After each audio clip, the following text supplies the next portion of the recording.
शिंदेंनी केलाय। पाणंद रस्ते योजनेच्या अंतर्गत सुरू असलेल्या रस्त्याच्या कामाच्या दरम्यान रस्त्यालगतची अनेक झाडं तोडल्याचं अभिनेते सयाजी शिंदे म्हणाले।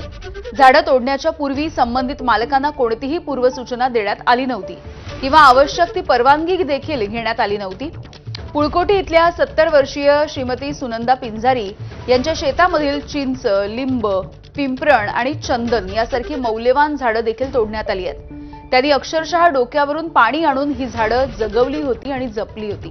मात्र ठेकेदारानं पूर्वकल्पना न देताच ही सगळी झाडं तोडून टाकली आहेत। हा रस्ता सरपंचाच्या घराकडे जात असल्यामुळे ठेकेदार, ग्रामसेवक आणि सरपंच यांनी संगनमत करून हा गैरप्रकार केला असल्याचा आरोपही त्यांनी केला आहे।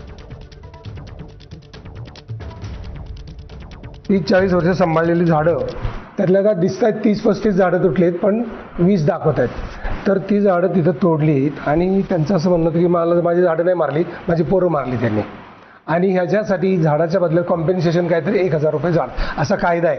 तर मुख्यमंत्र्यांना आणि फॉरेस्ट मिनिस्टरना आपलं म्हणणं एवढंच आहे की 1000च्या बदल्यात 30,000चं 30 वर्ष सांभाळलेलं झाड यांचं गेलं तर ह्यांना काय दुःख होत असेल।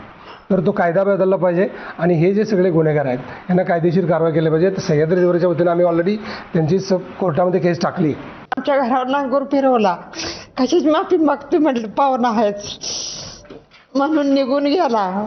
म्हटलं तुमच्या परीने तुम्ही करा, आमच्या परीने आम्ही करतो म्हटलं। मी काय बोलली नाही, गेली स्वतःला निघून, वैरणा नाही शाळेत।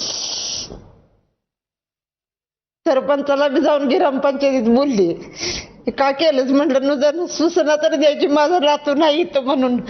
तर म्हटलं मला ठाऊ नाही, मी शेताला गेलो नाही, तर माझ्या घरी या, तुझ्या घरी ये, मला पाय नाही तर म्हटलं तू ये माझ्या घरी, तू झाडच पडायला गेला होता म्हणून। आता कुठेतरी थोडं आपल्या इकडे पाण्याचा थोडासा म्हणजे प्रॉब्लेम नाहीये, बट ह्याच्या आधी 10 वर्षापासून एवढा पाण्याचा प्रॉब्लेम असायचा की लोकांना पाण्यासाठी 1-1, 2-2 किलोमीटर लांब जाऊन पाणी आणावं लागत होतं। अशा दुष्काळामध्ये जर ही झाडं जगली कशी, त्याचं कारण एकच आहे की माझ्या आजी आजोबांनी कुठून पण कसं पण करून त्या झाडांना पाणी घालून एवढी मोठी केलेली आहेत। हे 40 वर्षापूर्वीची झाडं आहेत, ही उगाचच अशी आलेली नाही आहेत।